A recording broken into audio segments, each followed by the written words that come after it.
تو جب قومی ذمہ داریاں آتی ہیں انسانوں پر، قوموں پر، تو افراد تو پھر اس سے ڈرتے نہیں ہیں.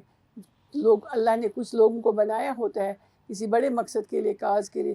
شاید ہم بھی اسی کاز میں ایک چھوٹا سا ایک قطرہ ہے کہ ہم نے بھی یہاں آ کے اس لائف کو، اس جاب کو، اپنے رشتوں کو، جو سب سے پینفل ہے اس میں کہ اپنے بہن بھائی، اپنے والدین کو چھوڑنا. لیکن اللہ کے لیے تو، اور پھر آزادی کے لیے تو یہ تو بڑی قربانی نہیں ہے. قربانی وہ ہے جو خواتین نے دی ہے کہ اپنے بچے خود پیش کیے ہیں اور اپنے بچوں کو تربیت بھی کی ہے. تو یہ جو تعلیم تھی ان گھروں میں، ہمارے پاس کتابوں میں درج نہیں تھا، ہمیں کوئی تاریخ نہیں پڑھائی گئی ہے کہ تحریک آزادی کیا ہے، ہم ہندوستان درست. کا حصہ نہیں ہے. یہ ہماری تربیت کا ہی کسی حصہ رہا ہے. اور یہی ہے اس مومنٹ نے بغیر کسی سپورٹ کے، بغیر ہتھیار کے، بغیر کسی بیرونی، جس کو مدد کہتے ہیں، جسے لوگوں کو آتے ہیں، ہم نے 32 سال گزارے ہیں اور 10 لاکھ فوجی کے زیر سایہ نئی نسل جو پروان چڑھی ہیں، جنہیں ہم سے بہت بہترین کام کیا ہے کہ انہوں نے لاجک اور لیگلی اس کو لوگوں تک پہنچایا ہے. میڈیا کو جو آپ استعمال کر رہے ہیں ٹول، اس کو یوز کیا ہے، چاہے سوشل میڈیا ہو، الیکٹرانک ہو، چاہے وہ جرنلسٹ تھے، چاہے کچھ تھے، لیکن ویل ایکوپڈ، ویل ایجوکیٹڈ اور لاجک اور لیگل جو ان کے پاس سوالات تھے، وہ ہندوستان کے لیے قابل قبول نہیں رہا. صحیح، ماشاءاللہ بہت اچھی طریقے سے آپ نے ساری باتوں کو سمیٹا ہے. نذیر شال صاحب، آپ کے ظاہر ہے کہ ہم سفر بھی ہیں، زندگی کے ساتھی بھی رہے، بہت طویل عرصہ آپ لوگوں نے ایک ساتھ گزارا. آپ کی مدد کرتے رہے، آپ کو سپورٹ کرتے رہے، یا آپ کو لگتا ہے کہ کہیں گھریلو ذمہ داریاں آپ کی متاثر ہوئیں، آپ کے کام کاج کی وجہ سے بچے متاثر ہوئے؟ نہیں، ہم تو یہ نہیں کہیں گے کہ ہم نے سپورٹ کیا ہے.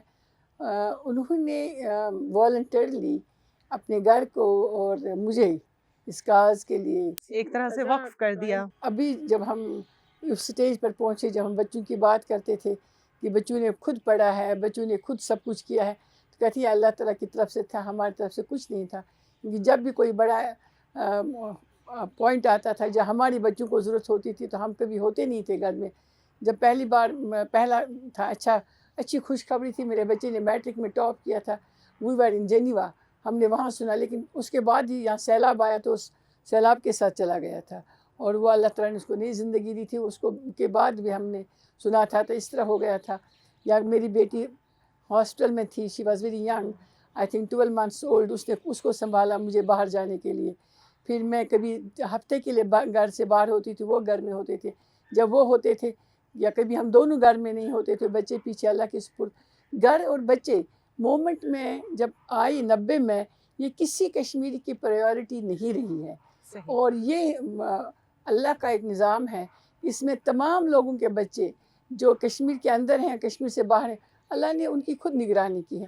اگر آپ اپنے ماشاءاللہ، پیچھے بالکل ٹھیک. دیکھیں گے، کہتے ہیں جنگل کے درخت بہت خوبصورت ہوتے ہیں، لیکن ان کی پرورش کوئی نہیں کرتا. ان کی پرورش ان کا وہ نیچر کرتا ہے جس نے ان کو بنایا ہے. تو وہ اللہ کی قوت تھی، جس نے طاقت تھی، جس نے وہ سارا نظام سنبھالا ہے. اور ہم شکر گزار ہیں کہ دونوں محاذوں پر نہ وہ میرے نہ صرف وہ ایک طاقتور سپورٹ تھے، بلکہ گائیڈ کرتے تھے. میں جہاں بھی جاتی تھی، میں جو بھی کہیں لکھتی یا مجھے بولنا پڑتا تھا، ایک ایک لفظ چیک کر کے وہ دیتے تھے. اور وہ کرٹک بھی بہت تھے، کیونکہ صحیح. وہ انگریزی زبان پر بہت عبور تھا، تو وہ کسی غلطی کو ماننے کے لیے تیار نہیں. جب کرنا ہے تو کام بہت صاف ستھرا اور عالیشان ہو. لیکن الحمدللہ ان کا اپنا کام بہت زیادہ تھا. اس میں انہوں نے کبھی بھی اپنی صحت کا خیال نہیں رکھا، نہ گھر کو دیکھا ہے، کیونکہ گھر کی ذمہ داری ان پر تھی نہیں.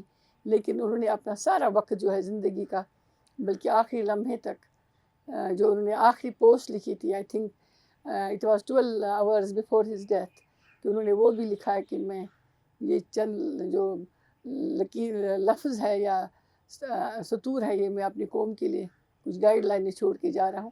تو اس طرح کا تھا. تو یہ ہر ایک کا ہے. میں نہیں سمجھتی کہ ہمارے ساتھ تھا، ہم سبوں کا تھا. اور ابھی بھی کشمیر میں آپ دیکھ رہے ہیں بہت سارے ایسے نوجوان ہیں جو نے PhD کی ہیں، ڈاکٹرز تھے. میں ابھی صبح ایک پروگرام میں تھے، مجھے جنید صحرائی صاحب یاد آ گئے.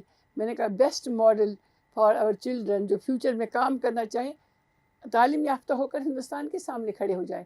تو دنیا کی کوئی طاقت آپ کو روک نہیں سکتی. درست، بالکل. تو یہ ایک تھی، ایک گھروں کی تربیت اسی طرح ہے. بالکل ٹھیک آپ نے کہا، اگر آپ بچوں کی خوشی غم میں اس طرح شامل نہیں ہو سکے جس طرح ایک نارمل ماں باپ ہوتے ہیں، مگر آپ نے ان کو ایک نظریہ اور اپنے کردار کے ذریعے ایک ایسی مثال ان کے سامنے آپ دونوں نے پیش کی کہ جو اصل اثاثہ ہوتا ہے بچوں کا، جس کی بیس پہ انہوں نے اصل میں زندگیاں گزارنی ہوتی ہیں، تو یہ بہت قابل تحسین بات ہے. ماشاءاللہ آپ لوگوں کا کام قابل تحسین ہے.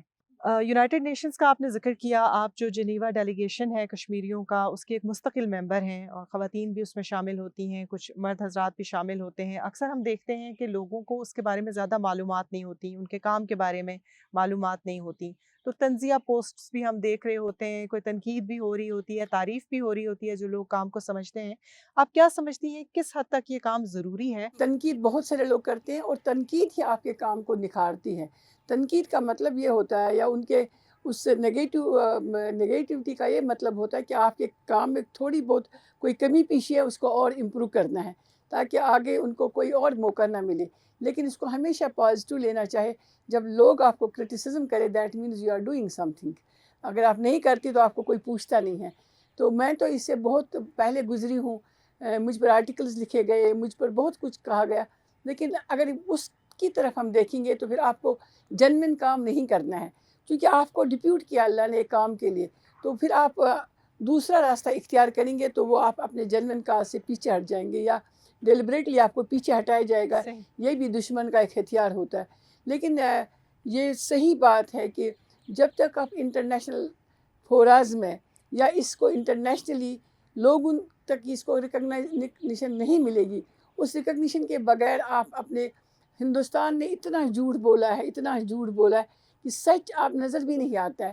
وہ ڈاکومنٹس کی بات کوئی نہیں کرتا ہے کہ اس زمانے میں جب فوجوں کی آمد و رفت جو تھی، یا ان کو کسی جگہ سے دوسری جگہ شفٹنگ ہوتی تھی، اس کو اس زمانے میں مہینوں لگتے تھے. آج بھی درست، مہینے ہم لگتے ہیں. 77 سال پہلے کی بات کر رہے ہیں. جبکہ گھوڑوں پر، گدھوں پر پیدل لوگ جاتے تھے، آتے تھے. تو یہ air strike without any planning کیسے ہو سکتی ہے؟ اور یہ نیوز کہاں سے آئی کہ وہ یہاں سے جی پتہ چلتا ہے کہ لوگوں پر مہاراجہ راستے میں ہیں اور سائن بھی ہو گیا ایکسیشن ڈاکیومنٹ، اور اگلے دن اتنا آسان تھا. صحیح. جنوری 1947 میں ایک سلسلہ چلا ہے کہ پاکستان نے وجود میں آنا ہے، ہندوستان نے بننا ہے، دو ریاستیں وجود میں آ رہی ہیں. تو یہ ایک سلسلہ اس وقت سے. تو گاندھی جی کا بار بار کشمیر آنے کا مقصد کیا تھا؟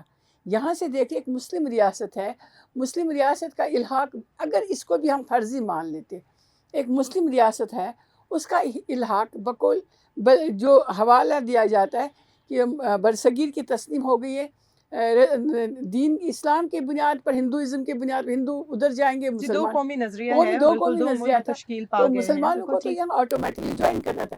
لیکن یہاں سے کیوں نہیں کوشش ہوگی؟ مسلم لیگ کے کتنے آپ لوگ دیکھتے ہیں کہ بڑے بڑے قائد وہاں بیٹھے تھے، کوئی نہیں.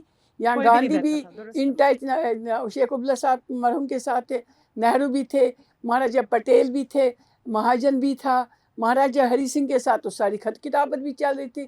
تو جو میں نے ایک ڈاکومنٹ پڑھا ہے، اس میں تو مہاراجہ کو سردار پٹیل نے جو ڈاکومنٹ دیے تھے، وہ اس ڈاکومنٹ میں یہی بھی بتایا جاتا ہے کہ جو ڈس آرم کیا گیا پونچھ کے علاقے سے، اس مسلم بیلٹ میں جو فوج میں تھے، ان کو ڈس آرم کیوں کیا گیا؟ درست، کیونکہ بالکل جب ایسا ہی ہے. مہاراجہ کی فوج کے ساتھ پٹیل کی فوج مل کے مسلمانوں کا قتل عام کریں گے، کوئی ہتھیار نہیں اٹھائے. اور دوسرا، جب کشمیر کی طرف فوجیں جائیں گی تو ان فوجوں کو روکنے کا ان کے پاس کوئی آلٹرنیٹیو نہیں ہوگا. جموں میں ہم نے دیکھا کہ یہ جموں ہوا میں بعد دیکھ میں لیا ہم جموں نے. میسیکر اور میں. یہ تو 2 دن میں کیسے پہنچ گئے وہاں، اگر 24 کو یہاں سے آزاد کشمیر کے لوگوں نے بہت ہتھیار سارے اٹھائے. جو محققین ہیں اور مورخ ہیں، جو تاریخ کی کتابیں لکھنے والے ہیں، جو انگریز ہیں، یعنی یہ نہیں آپ کہہ سکتے کہ باعث تھیں، انہوں نے ذکر کیا ہے کہ جو مہاراجہ پٹیالہ فورسز جو ہیں وہ بہت پہلے سے کشمیر میں موجود تھی، اور پٹیالہ کا الحاق ہو چکا ہوا تھا ریاست کا ہندوستان کے ساتھ. تو ظاہر ہے ہندوستان کی مرضی کے بغیر وہ اپنی فوج موو نہیں کر سکتے تھے.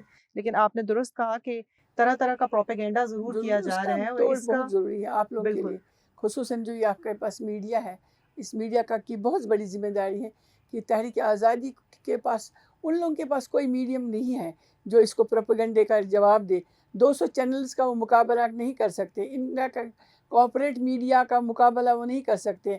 جو بلیک آؤٹ کیا گیا کشمیر کو، اس کا مقابلہ یہی پی ٹی وی ہے، یہی آپ کے ریڈیو اسٹیشنز ہیں، یہی آپ جیسے لوگ ہیں جو اس کو اقوام متحدہ تک پہنچاتے ہیں، بڑے بڑے ایوانوں تک پہنچاتے ہیں. اور یہی وجہ ہے کہ اقوام متحدہ یا ان اداروں میں ہم لوگوں کے جانے کی کیوں ضرورت ہے. تو آپ دیکھ رہے ہیں کہ 2 رپورٹس آئی ہیں ہیومن رائٹس کمشنر کی، جس میں انہوں نے ڈاکومنٹ کیا ہے کہ مقبوضہ کشمیر میں کیا ہو رہا ہے اور آزاد کشمیر کی صورتحال کیا ہے. اگر وہاں پیچھے ہم ہٹیں گے تو یہ اس کو کیا کہتے ہیں کولڈ اسٹور میں چلا یک طرفہ جائے گا، آواز ہو جائے گی ہندوستان کی. بالکل اور ٹھیک کولڈ آپ نے اسٹور کہا. میں ڈالیں گے مسئلہ کہ اس کو کی سنوائی نہیں ہوگی جب اس کو کوئی آواز ہی اس کے خلاف بلند نہیں کرے گا. اگر آپ لوگوں نے یا ہم سبوں نے مل کر کنن پوشپورا کو اس وقت ڈاکومنٹ نہیں کیا ہوتا، اس وقت ہم نے رجسٹر نہیں کیا ہوتا یونائٹڈ نیشنز میں، تو آج اس رپورٹ میں وہ کنن پوشپورا نہیں آتا. درست، بہت مناسب آپ نے بات کی. بالکل ٹھیک ہے. ایک تو آپ پہلے یہ بتائیے گا کہ آزاد کشمیر کی حکومت سے، کیونکہ دعویٰ یہ ہے آزاد کشمیر کی حکومت کا کہ ہم بیس کیمپ کی حکومت میں، اور ہمارا جو بنیادی مقصد ہے ہمارے قیام کا، ظاہر ہے کہ وہ تحریک آزادی کشمیر کے لیے ممد و معاون ثابت ہونا ہے. آپ اس کردار سے مطمئن ہیں یا آپ سمجھتی ہیں کہ بہتری کی گنجائش ہے، کچھ اور کیا جانا چاہیے جو نہیں ہو رہا؟ دیکھ لے کہ ہوا کیا ہے، کہ آج تک کیا ہوا ہے، اور اس میں جو کمی پیشی رہی ہے اس کو دور کیا جا سکے. اگر کچھ ہوا نہیں ہے تو ابھی بھی کرنے کی ضرورت نہیں ہے، ضرورت ہے تو اس میں ہم کرٹیسزم نہیں کریں گے کہ نہیں ہو رہا ہے.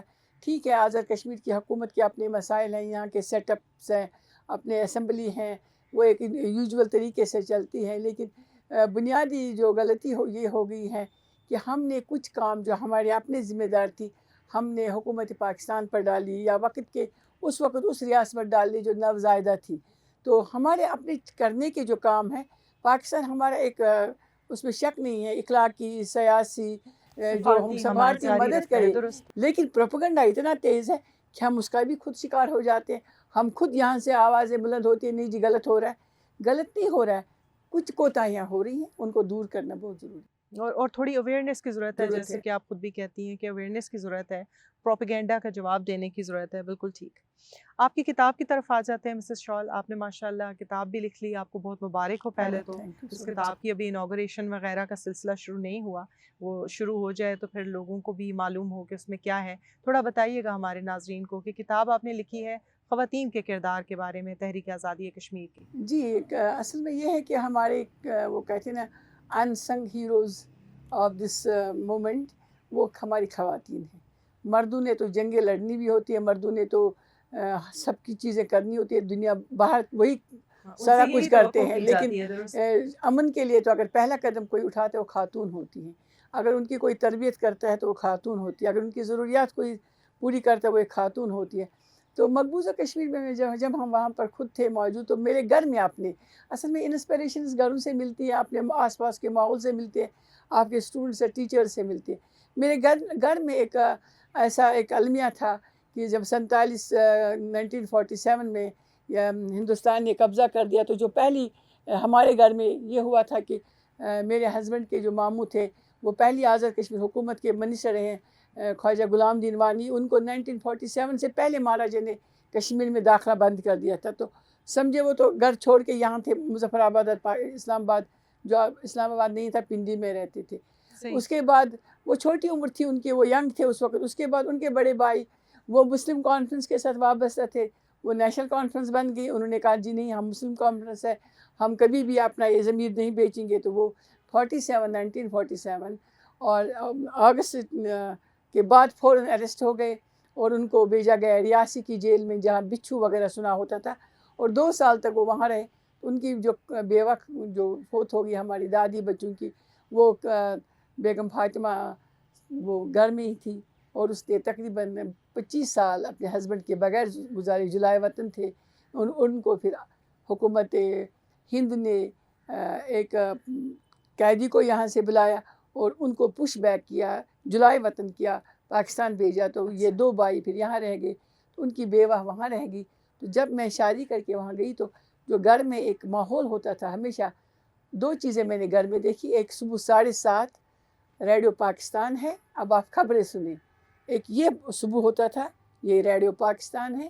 یہ میرے فادر لا کی پہلی صبح نماز کے بعد گھر آ کے یہ شروع ہوتا تھا. اور دوسرا، میں دادی کا چہرہ، اس کے ایکسپریشن، اس کی بول چال تو پھر پتہ چلا کہ اس کے ساتھ اتنا بڑا حادثہ ہوا ہے اور اس کو پھر کبھی زندگی میں ملاقات کی اجازت نہیں ملی، جب کہ ان کی ڈیتھ اسلام آباد راول پنڈی میں ہو گئی خواجہ سلام دنوانی صاحب کی۔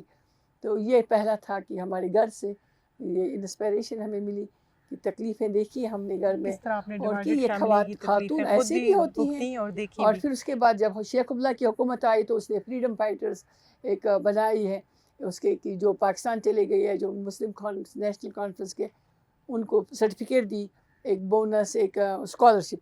تو she was the first lady جس نے انکار کر دیا کہ جب ہم آزادی نہیں ہوئے تو ہم اس حکومت کو تسلیم نہیں کرتے، میرے شوہر نے گھر چھوڑا ہے تو مجھے فریڈم فائٹر سرٹیفکیٹ اور الاؤنس نہیں چاہیے۔